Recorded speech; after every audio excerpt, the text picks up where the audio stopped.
नमस्कार दोस्तों, स्वागत है आप सभी का आपके अपने चैनल इस रिसर्च में। आज के वीडियो में यहाँ पे जानेंगे, यहाँ पे एक इम्पॉर्टेंट क्वेश्चन पूछा गया है जो कि यहाँ पे दीपक भाई की तरफ से यहाँ पे पूछा गया है।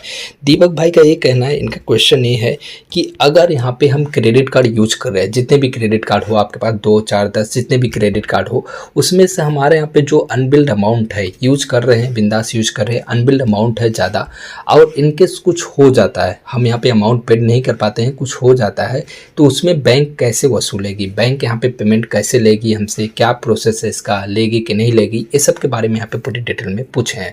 तो आज के वीडियो में यहाँ पे उसके बारे में पूरी डिटेल में बताऊंगा। वीडियो को लास्ट वीडियो देखिए, पसंद है तो प्लीज चैनल को सब्सक्राइब करना, वीडियो को लाइक और शेयर जरूर करना। देखिए, दीपक भाई का एक क्वेश्चन है, जो दीपक राउत जी का बहुत ही इंपॉर्टेंट क्वेश्चन है। हमारे यहाँ पे जितने भी क्रेडिट कार्ड यूजर्स हैं, सभी के मन में ये क्वेश्चन आता ही होगा। क्वेश्चन यहाँ पे लोन वगैरह सबके यहाँ पे, मतलब जो भी यहाँ पे पर्सनल लोन, क्रेडिट कार्ड, ये सब यहाँ पे लेते हैं, तो उनके मन में यहाँ पे क्वेश्चन जरूर आता होगा। जैसे कि 2, 4, 10 यहाँ पे क्रेडिट कार्ड यूज करें तो उनका यहाँ पे अनबिल्ड अमाउंट भी ज़्यादा होगा। तो उन केस में यहाँ पे क्या हो सकता है, क्योंकि ऐसा होना नहीं चाहिए, भगवान करे किसी के साथ ऐसा ना हो, लेकिन ये एक दिन ना एक दिन यहाँ पे फिक्स रहता ही है। ये कोई झूठ वाली बात नहीं है, लेकिन ऐसा हो ना, भगवान करे। अब यहाँ पे बात ये होता है कि जैसे ये बोल रहे हैं कि एक आदमी अगर कोई क्रेडिट कार्ड यूज़ कर रहा है, उसके पास यहाँ पे 2, 4, 10, 15 जितने भी क्रेडिट कार्ड है, उन क्रेडिट कार्ड में जो अनबिल्ड अमाउंट है उसको यहाँ पे, मतलब जो भी अमाउंट खर्च किया है और बैंक अकाउंट नहीं है, और भी जैसे 15 क्रेडिट कार्ड है उसमें से यहाँ पे 5 ही का बैंक अकाउंट है, तो मान लीजिए 5 बैंक अकाउंट में से बैंक पैसा ले लेती है, कुछ होने पर बैंक अपना पैसा रिकवरी कर लेती है, बचे यहाँ पे 10 अकाउंट से 10 का अकाउंट नहीं है, तो बैंक पैसा कैसे लेगी, ये सब यहाँ पे पूछा जा रहा है कि बैंक वसूलेगी कैसे, ये सब यहाँ पे पूछ रहे। तो उसके बारे में जो मुझे इन्फॉर्मेशन है उसके बारे में पूरी डिटेल में आपको बता देता हूँ। देखिए, पहली बात यहाँ पे हम देखिए ये होता है कि हम 2 चीज़ जानते हैं। पहला, एक तो यहाँ पे देखिए हम जानते हैं कि एक बैंक प्रोवाइड करती है सिक्योर, एक अनसिक्योर, कुछ भी यहाँ पे प्रोवाइड करती है, सिक्योर, अनसिक्योर। जैसे कि आप देखते हैं कंज्यूमर लोन भी हो गया या कुछ भी होम लोन हो गया, ये सब एक तरफ से समझ लीजिए सिक्योर यहाँ पे है। क्योंकि जैसे कि अभी यहाँ पे हम समझते हैं, जैसे हम कोई कार लोन लेते हैं, ठीक है, तो ये सिक्योर ही होगा, क्योंकि बैंक आपका अगर पैसा नहीं पेड कर पाते तो बैंक आपका कार ले लेगी भाई। अगर होम लोन लेते हैं तो बैंक आपका यहाँ पे होम जो है घर ले लेगी, कब्जा कर लेगी, आप पैसा नहीं पेड कर पा रहे हैं, ठीक है। लेकिन अगर आप कुछ होता है तो उस केस में क्या होता है, इसके लिए एक नया नियम आया है, वो आपको आगे बता दूंगा। लेकिन अगर आप पर्सनल लोन और क्रेडिट कार्ड लेते हैं तो ये अनसिक्योर हो गया, ठीक है। ये अनसिक्योर यहाँ पे बोला जाता है, unsecure credit card, unsecure personal loan, क्योंकि पर्सनल लोन यहाँ पे आपके ऊपर दिया जा रहा है, आपके सिविल पे दिया जा रहा है, आपके बिहेवियर, आपके यहाँ पे रिलेशनशिप पे दिया जा रहा है, जो बैंकिंग रिलेशनशिप है उस पे दिया जा रहा है, प्री अप्रूव दिया जाता है। एक तरफ से बहुत बड़ा रिस्क रहता है बैंकों के लिए, लेकिन यहाँ पे आपको देती है, आपके यहाँ पे जो रिलेशंस है, बैंक के ट्रांजेक्शन है, सिविल हिस्ट्री है, वो सब को देख के यहाँ पे दी जाती है, इसलिए इस पर इंटरेस्ट भी बहुत ज़्यादा लगाया जाता है। क्रेडिट कार्ड और आप पर्सनल लोन देखेंगे तो इस पे इंटरेस्ट बहुत ज़्यादा रहते हैं, लेकिन फिर भी बैंक देती है, ठीक है। ये अनसिक्योर हो गया। देखिए, जैसे कि आप यहाँ पे मान लीजिए एक एफडी कार्ड लेते हैं, ठीक है, ये एफडी कार्ड ली है, उसको यूज कर रहे हैं, ये एफडी कार्ड तो ये सिक्योर होगा, क्योंकि आप अपने अमाउंट को पहले से ही बैंक को दे दिए हैं, ठीक है, अपने ही पैसों को आप यूज कर रहे हैं। अब मान लीजिए आपके पास क्रेडिट कार्ड है, एफडी कार्ड, और उसको यूज कर रहे हैं, और उनके इसमें यहाँ पे आपका अमाउंट अनबिल्ड है, और कुछ यहाँ पे कुछ बस यहाँ पे मतलब आपको कुछ हो गया, ऐसे यहाँ पे समझ लीजिए कुछ होता है, और फिर उसके बाद यहाँ पे आप क्या करेंगे, मतलब आपका अमाउंट कौन पेड करेगा। सिक्योर कार्ड है तो उसमें डायरेक्टली बैंक आपका पैसा वैसे ही ले लेगी, ठीक है, कुछ में इसमें कुछ चांसेस ही नहीं है आपका पैसा, इसलिए बैंक यहाँ पे देखिए आपको 80% अमाउंट देती है, तो आपका पैसा तो वैसे ही ले लेगी, 20% जो बताए दे देगी, ठीक है, दे देगी, नहीं तो उस पर भी चार्ज लगा के वो भी वसूल लेगी। तो ये आपका सिक्योर हो गया, ठीक है। ऐसे यहाँ पे अनसिक्योर का बात समझ लेते हैं। अनसिक्योर में क्या होता है कि बैंक बहुत बड़ा रिस्क लेती है। इसमें यहाँ पे देखिए पर्सनल लोन देती है और क्रेडिट कार्ड जो देती है, इसमें अगर कुछ हो जाता है, अगर इनकेस कुछ हो जाता है तो इसमें आपसे रिक्वेस्ट कर सकती है। बैंक अकाउंट है तो उसमें से पैसा काट सकती है, ये भी हो सकता है, वैसे तो अथॉरिटी नहीं है लेकिन काट भी सकती है अगर उसी बैंक में क्रेडिट कार्ड है और उसी बैंक में अकाउंट है तो। लेकिन अगर मान लीजिए अकाउंट नहीं है, बस क्रेडिट कार्ड है, तो क्या कर सकती है, कुछ नहीं कर सकती है। बैंक आपसे रिक्वेस्ट करेगी, आपसे बोलेगी कि इतना अमाउंट है, अनबिल्ड है, ये है वो है, जो भी है यहाँ पे बोलेगी, रिक्वेस्ट करेगी।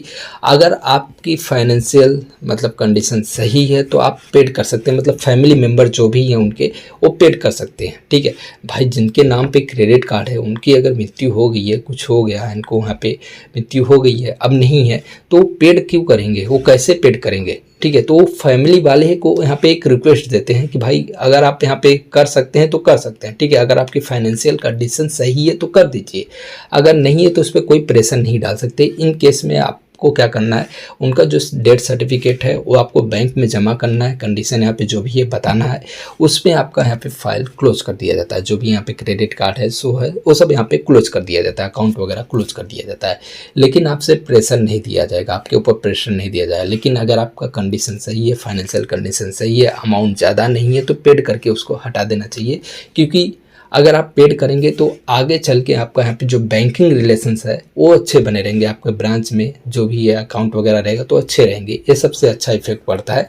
तो इसको यहाँ पे करना चाहिए, लेकिन नहीं है तो कोई प्रेशर नहीं डाल सकता है। अब यहाँ पे बात करते हैं इसमें, यहाँ पे यार मान लीजिए चले ठीक है हो गया, जिनके पास अकाउंट नहीं है तो वो सबका यहाँ पे क्वेश्चन दे दिया, लेकिन इसमें क्या रहता है कि बैंकों को घाटा होता है, ये भी है। तो इसके लिए यहाँ पे कुछ यहाँ पे चेंजेस कर दिया गया है, जैसे कि आप ऐसे ही कितने लोग यहाँ पे देखिए, हर किसी को तो यहाँ पे मरना ही है, ठीक है। एक क्वेश्चन यहाँ पे है जो यहाँ पे फैक्ट है वो मैं बता रहा हूँ। तो इसमें आप बैंकों को तो घाटा ही लगते रहेगा, इस हिसाब से देखेंगे तो बैंकों को तो घाटा ही लगेगा। इसीलिए यहाँ पे देखिए बैंक यहाँ पे जो 60 साल के ऊपर वालों को जल्दी यहाँ पे क्रेडिट कार्ड 50-55 के बाद जल्दी नहीं मिलता है, ठीक है। वैसे भी नहीं मिलता है क्योंकि वो यहाँ पे रिटायरमेंट के यहाँ पे हालत में हो जाते हैं। दूसरा यहाँ पे जो है कब फिक्स है कुछ हो सकता है, तो ये सब के कारण नहीं देती है।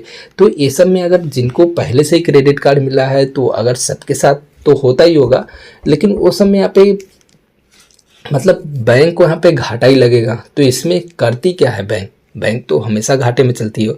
तो ये सब में नया अपडेट है बैंक यहाँ पे, उसके बारे में आपको डिटेल में बता दूँ। देखिए जब आप यहाँ पे कोई होम लोन लेते हैं, ठीक है, होम लोन हो गया, कार लोन हो गया, कुछ भी अगर लेते हैं बड़ा अमाउंट का, तो उसमें अब यहाँ पे लोन करती है बैंक, लोन करती है तो उसके साथ साथ आपको एक इंश्योरेंस भी लेना पड़ता है। इंश्योरेंस कैसा, मान लीजिए आप एक होम लोन लेते हैं, कोई एक होम लोन लेते हैं, तो बैंक उसके साथ एक यहाँ पे दूसरी कंपनी का या कोई दूसरी बैंक का एक इंश्योरेंस करती है कि अगर इनकेस कुछ आपको होता है तो उसका पैसा उस इंश्योरेंस कंपनी को भरना पड़ता है। मतलब कि कितना भरना पड़ता है, उतना भरना पड़ता है जितना आप यहाँ पे भर चुके हैं, जितना आपका अनबिल्ड यहाँ पे अमाउंट रहेगा, ईएमआई रहेगा, उतना भरती है। उसके लिए आपको इंश्योरेंस कराना पड़ता है। इंश्योरेंस भी काफ़ी यहाँ पे कॉस्टली होता है, आपके अमाउंट के हिसाब से रहता है, ठीक है। तो आपको कंपलसरी लेना ही पड़ता है, क्योंकि ये सब यहाँ पे बहुत ज़्यादा हो जाता है, क्योंकि इसमें मगजमारी भी हो जाती है। भाई जिसकी फैमिली है, रह रही है और उसके यहाँ पे फाइनेंशियल कंडीशन सही नहीं है, एक ही बंदा है, कैसे भी यहाँ पे कर रहा है, कुछ कर रहा है, और उसको कुछ हो जाता है तो यहाँ पे वो फिर घर तो खाली नहीं करेगी नहीं, इसमें भी मगजमारी होता है। तो बैंक ये सब देखते हुए यहाँ पे एक इंश्योरेंस यहाँ पे लाए, ये हो गया। अब देखिए आप यहाँ पे कार लोन वगैरह लेंगे, एजुकेशन लोन लेंगे, तो हर चीज़ में एक इंश्योरेंस दिया जाता है कि भाई आप ले लीजिए, अगर कुछ हो जाता है इनकेस यहाँ पे आपके उस जो जिनके नाम पे लोन है तो आपके फैमिली मेम्बर को भरना नहीं पड़ेगा, ऐसे यहाँ पे बैंक बोलती है। तो ये चीज़ यहाँ पे अब इंश्योरेंस लाया गया। लेकिन ये सब तो यहाँ पे चलिए ठीक है, इंश्योरेंस यहाँ पे पर्सन के ऊपर लाया गया। अब बैंक के ऊपर लोन कौन करती है, जैसे क्रेडिट कार्ड हो गया, लोन का, ये सब में घाटा यहाँ पे तो कोई इंश्योरेंस तो होता नहीं है। तो इसमें बैंक को यहाँ पे क्या फ़ायदा होता है, बैंक अपने भरपाई को कैसे यहाँ पे लेती है, तो इसमें यहाँ पे इंश्योरेंस इसमें भी होता है। इसमें मैंने एक यहाँ पे स्पीच सुना था यहाँ पे नितिन गडकरी जी का, जो यहाँ पे फाइनेंस यहाँ पे ट्रांसपोर्ट मिनिस्टर है, रोड एंड ट्रांसपोर्ट मिनिस्टर हैं हमारे यहाँ पे इंडिया के। उन्होंने यहाँ पे एक स्पीच दिया था, उसमें बोला था कि जो लोन हम यहाँ पे जो बैंक लोन प्रोवाइड करती है उसमें से जो उनको घाटा लगता है, जो भी यहाँ पे फ्रॉड होता है, जितने भी लोग करते हैं, कुछ भी होता है, तो उसमें यहाँ पे जो लोन वगैरह प्रोवाइड करती है उसमें से यहाँ पे 25% यहाँ पे बैंक अमाउंट पेड करती है, 75% यहाँ पे गवर्नमेंट यहाँ पे देती है, उसका इंश्योरेंस होता है। मतलब कि अगर आप यहाँ पे मान लीजिए यहाँ पे 10 लाख रुपए का यहाँ पे लोन बैंक सभी को यहाँ पे बांट दी, 10 लाख रुपए में लोन यहाँ पे सभी को बांट दी, ठीक है, जितने भी लोन है सबको बांट दी। लोन हो गया, क्रेडिट कार्ड हो गया, मैं लोन ही यहाँ पे बता दूं क्योंकि मैंने लोन का ही सुना, लेकिन एक समझ लीजिए यहाँ पे एक क्रेडिट कार्ड वगैरह लोन भी हो गया, ठीक है। तो 10 लाख रुपए का यहाँ पे अमाउंट बांट दी सभी में, जितने भी लोन यहाँ पे प्रोवाइड की सब में बांट दी, और उसमें से यहाँ पे कुछ लोगों ने यहाँ पे नहीं भरा, ठीक है। कुछ लोगों ने यहाँ पे एकदम नहीं भरा, उसमें से मान लीजिए 1 लाख रुपए अमाउंट जो है घाटा लग गया, बैंक को यहाँ पे घाटा लग गया, बैंक यहाँ पे वसूल नहीं कर पा रही है, रिकवरी नहीं कर पा रही है, तो उस केस में बैंक को पैसा कैसे मिलेगा? तो उस केस में इंश्योरेंस यहाँ पे किया जाता है। बैंक का भी इंश्योरेंस गवर्नमेंट के पास किया जाता है, जिसमें यहाँ पे उन्होंने बोला था कि उसमें से यहाँ पे 75% जो यहाँ पे रहता है वो गवर्नमेंट उनको देती है, ठीक है, और 25% उनको अपना वसूलना रहता है, वो घाटा यहाँ पे सहती है। तो एक इंश्योरेंस गवर्नमेंट पास करती है, एक यहाँ पे समझ लीजिए गवर्नमेंट इंश्योरेंस करके देती है कि भाई हम आप यहाँ पे प्रोवाइड करें, जो भी यहाँ पे है उसको प्रोवाइड करें, लोन वगैरह पेपर वगैरह देखे और सही है सब कुछ तो लोन प्रोवाइड करें, इसमें हम आपको इंश्योरेंस करके दे रहे हैं और कुछ भी होगा तो उसकी जवाबदारी हम लेते हैं। ऐसा मैंने इस पे सुना था, आप चाहें तो सर्च कर सकते हैं। नितिन गडकरी जी का यहाँ पे ये स्पीच था, अभी ज़्यादा दिन नहीं, कभी यहाँ पे 10 से 12 दिन का यहाँ पे है, तो उसमें यहाँ पे यही बताया गया था। मतलब हर तरफ से यहाँ पे समझ लीजिए एक इंश्योरेंस किया जाता है, जिसमें यहाँ पे अमाउंट यहाँ पे घूम फिर के आ जाता है, लेकिन इससे हमें ही घाटा होता है, क्योंकि गवर्नमेंट यहाँ पे पेमेंट जो देती है उससे यहाँ पे हमारे यहाँ पे पास से ही जाता है, कहीं ना कहीं तरीके से ही जाता है। तो इसलिए अगर आप यहाँ पे फाइनेंशियल कंडीशन सही है तो अपने अनबिल्ड अमाउंट को पेड कर देना, अगर नहीं सही है तो इसमें कुछ नहीं कर सकते हैं। अगर हो सके तो उनसे रिक्वेस्ट ले ले, अगर आपको लगता है कि पेड करना चाहिए तो पेड कर देना, उनसे थोड़ा यहाँ पे टाइम लीजिए और पेड करने की हालत में है तो ज़रूर कर देना, क्योंकि ये आपके लिए अच्छा रहेगा। बाकी यहाँ पे जो पूछा गया था मेरे हिसाब से मैंने एक एक करके पूरे पॉइंट में बताया, वीडियो ज़्यादा लंबा हुआ लेकिन पूरे डिटेल में मैंने बताया जो हिसाब से इन्होंने पूछा। अगर कुछ छूट गया है, कुछ गलती हुआ है या कुछ यहाँ पे डाउट्स है भाई, तो कमेंट बॉक्स में कमेंट करके पूछ सकते हैं। वीडियो काफ़ी यहाँ पे ज़्यादा लंबा हो गया था, लेकिन सवाल इनके थोड़े इंपॉर्टेंट थे इसलिए मैंने यहाँ पे बताया।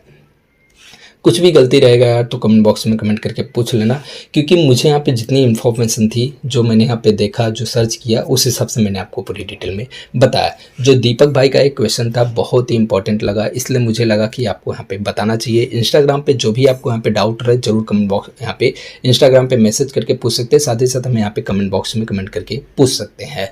तो देखिए यहाँ पे पूरी डिटेल मैंने बताया। सबसे पहले आप यहाँ पे हमारे टेलीग्राम चैनल को ज्वाइन करिए, जिसका लिंक आपको मिलेगा डिस्क्रिप्शन में। वहाँ पे जो भी अपडेट आते रहते हैं मैं यहाँ पे डेली देते रहता हूँ, छोटे मोटे ऑफर जो भी रहते हैं वहाँ पे देते रहता हूँ। प्लस चैनल को सब्सक्राइब कर लें, क्योंकि ऐसे ही बैंकिंग रिलेटेड आपको अपडेट डेली देखने को मिलेंगे। तो वीडियो अगर पसंद है तो प्लीज़ चैनल को सब्सक्राइब करना, वीडियो को लाइक और शेयर जरूर करना। मिलते हैं नेक्स्ट वीडियो में कुछ नया अपडेट लेके, तब तक के लिए बहुत बहुत धन्यवाद।